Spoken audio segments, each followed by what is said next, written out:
talking all things Petal Panther football.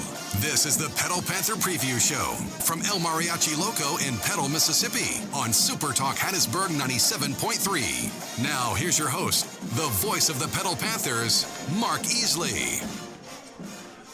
Good evening, everyone, and welcome on this Tuesday night to El Mariachi Loco, coming to you live with the Petal Panther Preview Show. Remember, El Mariachi Loco is a family-owned business offering an authentic Mexican and Cuban dining experience featuring traditional recipes.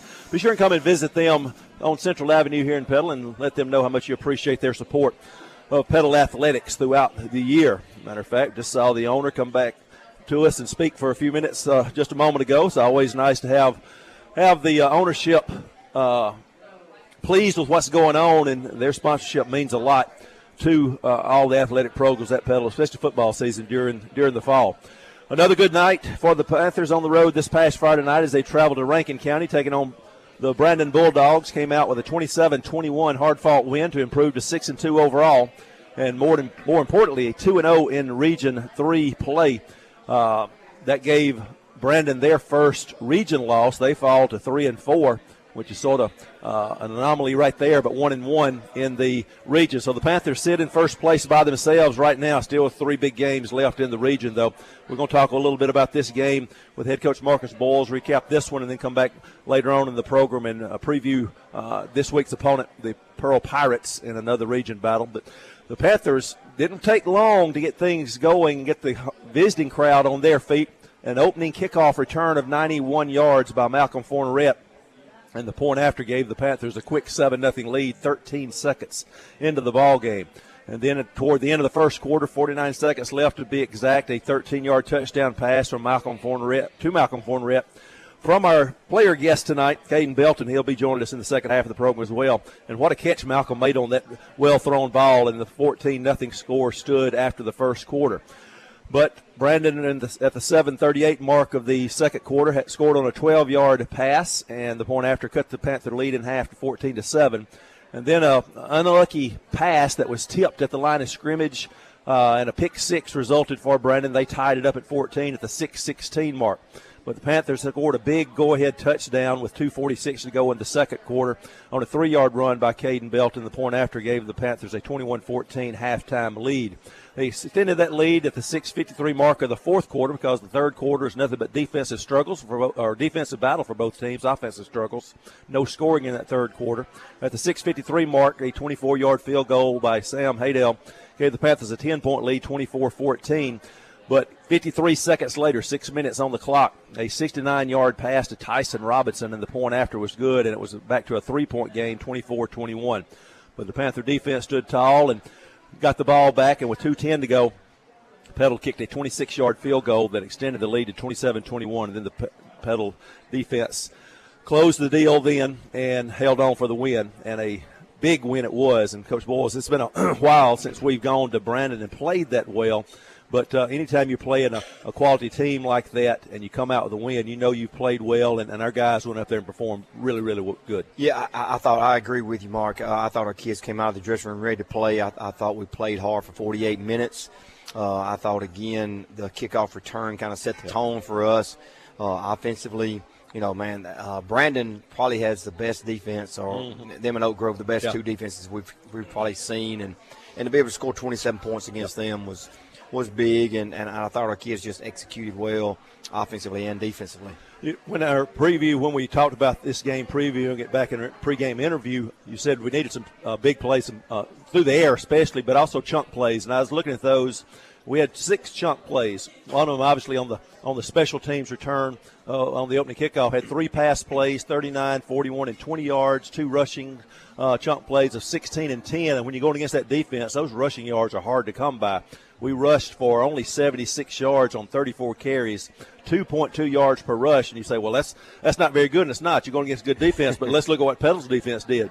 And their big back, Tyson Robinson, 22 carries as a team for only 55 yards, 2.5 yards per rush. So the defenses were the highlights of the night, but again, our offense came up with those big plays, chunk plays when we needed them. Yeah, and I thought that's what we was going to have to do, and probably we missed a couple others on some times, but I thought offensively we did enough. And when, we'd love to score 42 points, but when you score 27 against that defense, you got to feel good. when you look at the number of plays, hey, it's the kind of environment I like. Got a birthday party going on the side. Hopefully get some of the cake in a minute, but I don't know if we will or not, as you hear it in the background. But Brandon ran 55 plays. They totaled 195 yards, and 69 of those came on that one pass play to Robinson. So you're talking about how well the Panther defense played. That they averaged 3.6 yards per play, holding that offense and the good quarterback they have, the good running back they have, to less than 200 yards. That's a good job by our defense. Definitely, and I think that affected our play calling a little bit in the second half. We realized that they were going to struggle to score against our defense. And so Michael, who's going to be on the show in the second half, probably got conservative, but that's good. I look, that's what we wanted to do. Sometimes it's just smart, let your defense play. Yep. And, the Panthers ran 50 plays for 235 yards, nearly 5 yards per play. I even broke it down in possessions. I've told you this in the years past. I'm a numbers guy. I don't know if that's that math background of me or not. We had 14 possessions, counting the opening kickoff. And out of those 14 possessions, 2 of them, we ran the clock out at the end of the half. We ran the clock out at the end of the game. So throw those 2 possessions out. 12 possessions. We had 4 punts and 2 interceptions, but really both of those interceptions, one was a tip and one went through the hands of the receiver. So that's really not on the quarterback, even though it goes in against his stat category. We had the 3 touchdowns, 2 field goals, and a missed field goal. So out of those 12 possessions, we had 6 opportunities to score and did on 5 of those. Yeah, you're definitely right. You made a good point. People see the interceptions and they say, oh, he didn't play very well, but one was tipped at the line of scrimmage. That happens every – it's going to happen Friday night again. It's going to happen Saturday in college. It's going to happen Sunday in pro. And then the other one we just went, JB's trying to make a play on the ball, and it just goes through his hands. And JB's coming off his head down. I said, hey, JB, you catch it every time but this time. Don't worry about it. And you just got to understand that stuff like that's going to happen. And go back on the defense real quick. They had 13 possessions.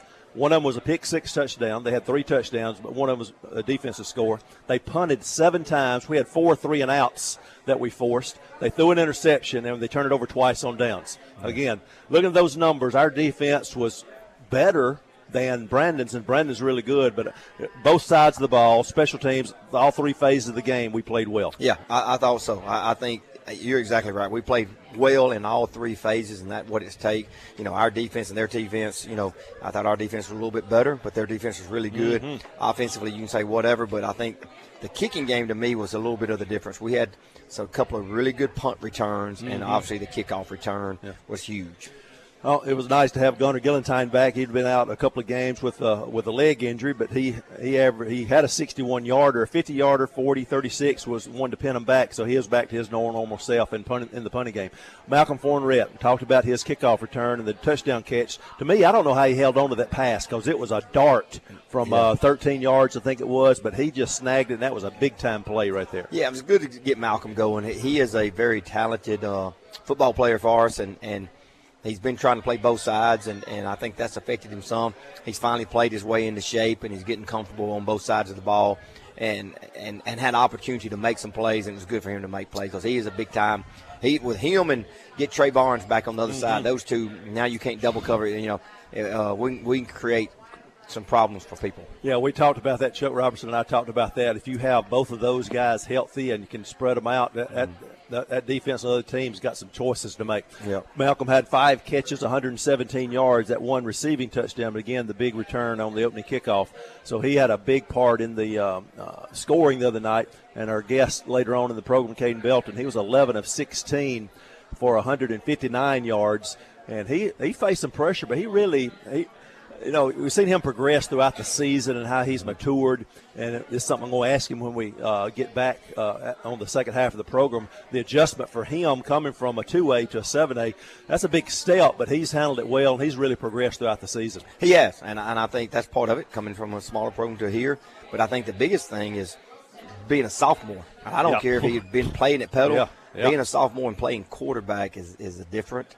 People don't understand that. It's different. And I just think you can see him, if you've watched every game like you have, you just see him getting better each game. And I think we knew what was in him, and it's starting to really show, and really happy for that young man, because I know how hard he works at it, and I know how hard he wants to be great. Yeah, he's listed at 6 foot, 176 pounds. But when he walked in here just a few moments ago, I thought, man, He looks bigger than that, huh? We need to check those scales. Yeah, he may have gotten a little taller and bigger since last, because that was done last May. So. Yeah, good deal. All right, let's go ahead and look at next week's opponent. We're going to talk with Coach Michael Campbell, the offensive coordinator in the second half. So we'll get your portion done on both of these right here. Coming in for homecoming, I know it's always something that coaches have to worry about. One other thing, the distractions of homecoming with Pearl. The record may not be what they normally have, only 2-5, but they are one of 4 teams in the region that are 1-1 in region play. But they are a better team than what their record shows because of the quality teams they've played. Yeah, they're a good football team. They're 1-1 in the region. That's what I tell the kids on Monday is, they know if they come in here and 2-1 when they leave here, they've got a chance to make the playoffs. And I said if they leave here 1-2, they know that the playoff chances are really slim because they still got Brandon and Oak Grove to play. So they've got to get this one. They've got to get this one. And I told our team, I said, look, the last 4 or 5 years, it's been Brandon and Oak Grove been the best 2 teams in the district. We beat those. So we're now got the bullseye on our back. How we go handle it. I think that's big. That's one thing about having a senior, an experienced club, too, that you can handle that success and move on to the next game. That's right. And our kids have handled it well this week. And, hopefully we'll finish out the week and have a great, ready to go Friday night. Yeah, I was going to ask about practice after 2 big wins. That first practice back the next week, sometimes it might not be as clean as you want it because they're still feeling that high of those 2 wins, but you got to get back to reality quickly. Yep, and Monday they were still feeling really good about the Brandon win, and just we challenged them after the practice Monday. Hey, you need to come back and let's have a better day on Tuesday, and we had a great day. Good.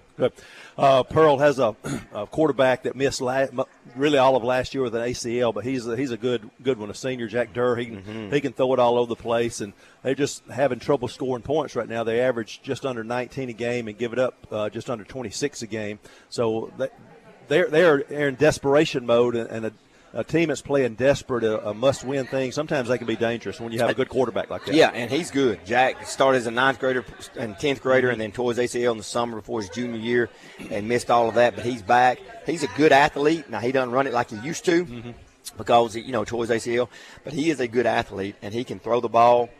They've got 2 really good backs, number 5, Derek Alexander. I coached his dad when I was at Pearl.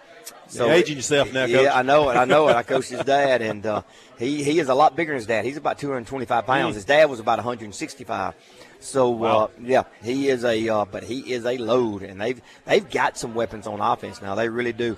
They don't have. I don't know that they have a big play weapon, but they have some really good offensive weapons on that side of the ball. And it's a case where every year, they're going to have athletes out there. They love to run the football. Then you got Durr who can throw it as well. Yep. So they present problems for us on the offensive side, don't they? They do, and they're go do a lot of 2-back, and we haven't seen that. Yeah. And it's a lot of misdirection. One back goes one way and one goes the other way. So that now your eyes are getting crossed. You got to be disciplined. Yeah, they get crossed. Yeah. Yep. and some, as you say, don't cross your eyes and make you get stuck like that. That's we don't want our defense's eyes to get stuck cross-eyed. No. And it's a lot of that. You got to play your reads. All right, that's it, Coach Marcus Boyles. Appreciate your time here. We'll take a 2-minute break in just a moment. Come back on the other side of this. Talk with offensive coordinator Coach Campbell and also the sophomore quarterback Caden Belton. Back after this with more of the Petal Panther Preview Show.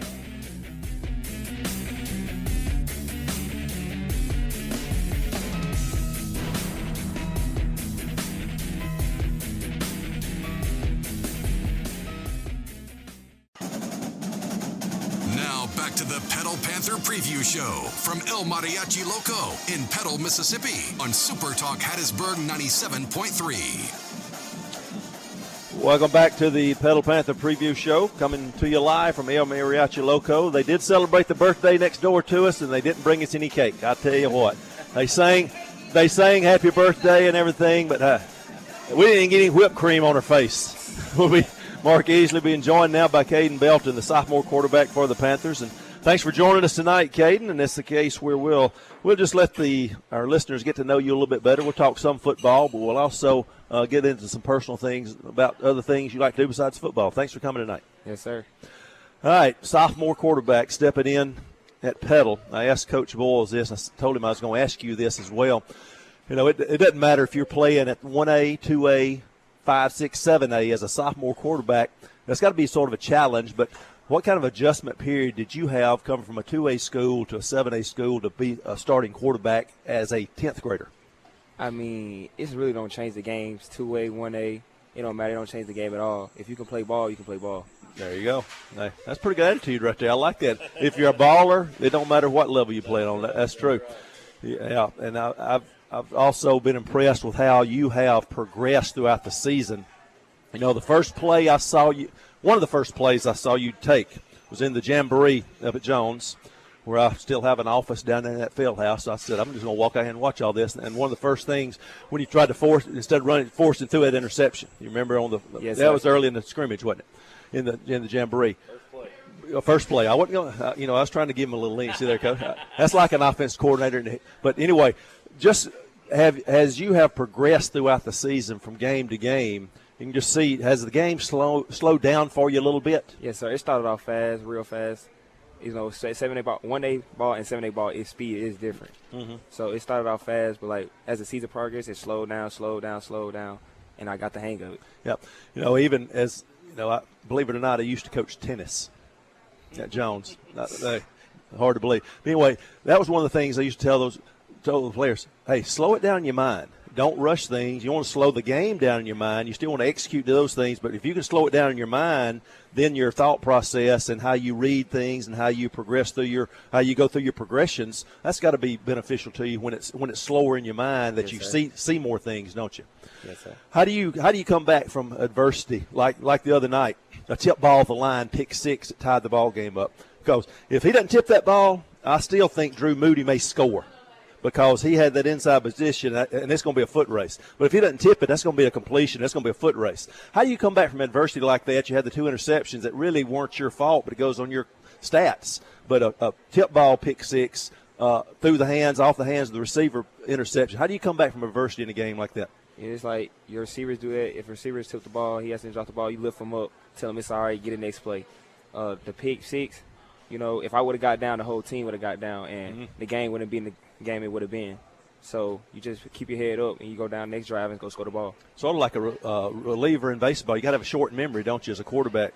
You know, you want to learn from those mistakes, but you can't dwell on them, can you? Yeah, you can't hang on to them. You hang on to them, it's going to mess with you the whole game. Yeah. Wise beyond his years, Coach. That's good stuff. How long have you been playing football? All your life? Since I was – not all my life. I've tried it. I was like 7. Wasn't very good at it. Really? Then, I skipped all the way to 7th grade. Yeah. What else? What other sports you play? Did play? I played baseball. Baseball was my main sport when I was little. Really? I was really good at baseball. You look like a shortstop, middle infielder, maybe pitcher. Yeah, that's what I played. Okay.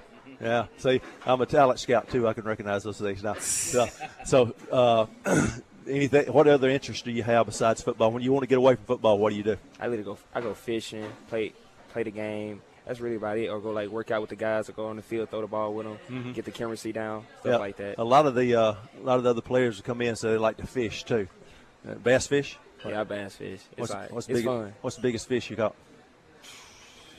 I ain't no 10-pounder guy, so I'm probably down low, 5. Okay, 5's still pretty good. Yeah. At least you came in with a number. Most of them say, I don't know how big it was. They didn't come in with a fish story and say, I caught a 10-pounder. They say, I don't know. Yeah. So the adjustment has been good for you. I know Petal's glad to, Petal's glad to have you here. And as we look at the year so far, what's some of the highlights for you that sort of stand out through the season so far? And right now, it's how the team came together. We took the first 2 losses of the season, and we didn't put our heads down. We kept our heads up. We played, and we ain't lost a game since week 3. So, I'm so proud of the guys and stuff like that. And I'm proud of how we came as a team. No, the 2 teams we lost against, not bad teams. Ocean Springs good, Columbia undefeated over there. Columbia's a really good team. But I thought we didn't play well against Columbia, number 1, but also that was a real wake-up call for us too. I think we needed that. Yeah, and sometimes those losses will be beneficial. Don't let a loss beat you twice, but if you can take that loss and look at the end of the season and say that was the turning point in the season, that might be the case with this team right here, because we did not play well over there, did we? That was a tough game to be a part of. I know as a player, coaches, it was a tough game to try to call too. The best part of that was the food we got afterwards on their tailgating tents up on that top row. That was the highlight of that trip for us. And y'all didn't even get the food up top, so I know it. Yeah. But anyway, we appreciate you joining us. We're glad you're wearing the red and white and black, depending on what color jersey we have that night. But good luck to you the rest of the year. We've enjoyed calling the games. We look forward to this Friday night as well. Yes, sir. All right, that's quarterback Caden Belton, as he will pass the headset over to offensive coordinator Michael Campbell. We've had Coach Campbell on maybe the first show of the year, was it? Mm-hmm. Yeah. So an encore performance, as we said, when we had some other repeat offenders, as I call them, as they come back on here. The crowd demanded you back, so they got you back. I tell you, we've had some really good defensive teams we've gone against, and as an offense coordinator, that's got to be a challenge, but one that you like too, because hey, what can we do that's going to beat a good defense? Yeah, and this past Friday night was one of those where Brandon was a senior-laden defense, and they're really good. Yeah, it's fun. I mean, as a play caller, it's fun to do the little chess match and go against and see and be smart with the football, and we've got a really good defense. So like for us, we just got to not turn the ball over. Let our defense go do what they do, and then we got to go capitalize when we have opportunities. And I thought we've done that. We've played more physical, but again for us, it hadn't been any magic plays or anything like that. Our kids are just playing better. We kind of got an identity now. Kids are playing harder. Our O-line is really gelled together. Coach Holman does a fantastic job with that group, and they have grown up in front of us. He's grown up in front of us. He's progressed. He's gotten better every game. And then our receivers, just we've got a niche at what people are good at, where they're going to be. He's got the timing down really well now. And so, that all takes time. And, and we kind of got through that, worked through that. And again, that Columbia game was a big turning point for us. We kind of challenged them, hey, we got to be more physical. We got to play better, and we're better than this. And our kids have really responded well. So. Again, nothing magical by us. It's the kids have taken the challenges and really grown up from it. And 8 games into the season, you're going to have nicks and bruises and injuries and people hurt. And one of those guys that's hurt right now, hurt in the last play of the first half against Oak Grove, is one of the big receivers, Trey Barnes. Yeah. But when you have injuries, that's part of football. You have those injuries, you got to have that next man up mentality, and our receivers have really done that too. Yeah, no doubt. I mean, and that's what was fun about the Oak Grove game was seeing guys step in and make plays. Again, we're not going to throw it all over the field every night. But when we need big plays, we've had guys step up and make them. And, you had a guy like KT Hobbs who made one big catch to convert, a third down. He made another big catch the other night to convert. Malcolm Fourneret had a big game, last Friday night. And this Friday night it could be someone completely different. Again, our kids have just really they've kind of learned what their role is, and they're kind of rolling with it right now. Yeah, and one of those guys you're talking about, I love to watch Drew Moody run after he catches the football. He's not a big guy. I don't know what he's listed at. I could get the roster out here and see. But when you see him, how quick he is with the football, he's a prototypical slot receiver. Not doesn't have the great size that wide out, but one that can catch it and really make some people miss. Yeah, he's a little shifty slot for us. He does a lot of. He's kind of a jack of all trades. You can hand it to him. You can get it to him quick, or you can throw it deep with him. And he's coming off a thumb injury that he had the first week against Hattiesburg, and so that's kind of what kept him. Getting a slow start after the Hattiesburg game. We really thought, he was going to have a big year, and he's just now kind of getting back healthy from that. And so we're looking for him to, go and make some bigger plays for us. Yeah, he's listed at a whopping 5'70", 150. That's soaking wet, too. That's with pads on, helmet, everything. That's right. Yeah, but he's that, what I call a jitterbug type guy. He is so quick with the football, but he's one of those that we need big plays from. He had a big 20-yarder the other night. So it's a case where we've got 3 or 4 guys, anytime they touch the ball, they have a chance to go bump their head on that goalpost down there. That's right. We're just real proud of how they've worked and how they've gotten better. And, again, they're not selfish. They've all worked well together. And when Trey was having a big night, the other guys were cheering him on. When Trey got hurt, the next man jumped up there, and they're all rotating in there. And that's what we need, and we've got a good team group. Yeah, we previewed Pearl with Coach Boyles mainly on the offensive side. So we didn't talk about their defense. What do we need to look out for from them defensively that may give us some problems? Well, defensively, they're going to create an umbrella in the back end, and they're going to try to limit your big plays. And then they're going to just try to keep everything in front of them. They're going to try to make you keep snapping the football. And they're going to have a little bit of a bend, don't break. They're going to try to make you put long drives together. And then when they get down into, maybe into the red zone or whatever, they're really going to tighten down. But they're not a big pressure team. They're not a big, they're not going to blitz and things like that. But they're going to just play sound football. They run to the football well. They play assignment football. So, all those things they do pretty well, but they're going to try to limit your big plays. I think for them, they've got to maybe look at shortening the game too, and winning that time possession. That's something we've done well the last 2 weeks. This past week we had over a 5-minute advantage in time of possession. And really when we needed to run the clock out at the end of the half, end of the game, have a time-consuming drive that would kick that last field goal on, we've been able to do that. As the game wears on, it seems like our offensive line is just getting more and more. You lean on that defensive line enough, in that fourth quarter it pays off. Oh, no doubt, no doubt. Well, like I said, I don't think I've ever worked with anybody better than Coach Holman, and our O-line has done a fantastic job. And then, when we have the defense that we have, you trust them to go make plays, and so we just got to do our part of limit the turnovers, hold on to the ball, and that's kind of where we were at second half against Brandon was let's hold on to the ball and let's make them chase us as much as possible. And I thought we did a good job of that. The previous 2 games, my memory serves, I know against Oak Grove we didn't turn it over, and I think the game before that against West we didn't turn it over. So it had 2 games, no turnovers, and this past week those 2 interceptions were anomalies, so those aren't really count. We didn't make bad decisions. No. It was just unlucky plays. That's right. So that's one thing we have done is take care of that football, and when you limit turnovers, don't give extra possessions to the other team's offense, then you got a good chance of winning the football game. No doubt, no doubt. And just like anything else, we have to know our role as an offense with our defense, and that's where we're at. And when we need to go make plays, we got the guys that can go make them. Oak Grove, we threw it 10 times, hit 7 out of 10. The other night we were 11 out of 16, and we were able to run the football and control the line of scrimmage. You don't have to throw it every time, but again, when you need those big plays, we came up with some of those the other night too. We had a 39-yarder to Malcolm, a 15, had 4 chunk plays to him, 39, 15, 13, 41. So, hey, when we need to make the big plays, we'll make them. That's right. All right, we appreciate you joining us tonight, Coach Campbell, Caden. We appreciate you. Coach Boyles over there taking care of business on the phone, as a head coach does, probably trying to raise some money, talk to a booster or 2.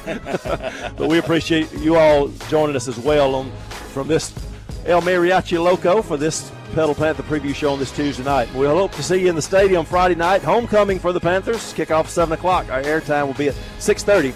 Until then, this has been the Petal Panther Preview Show. We'll talk with you next week from El Mariachi Loco.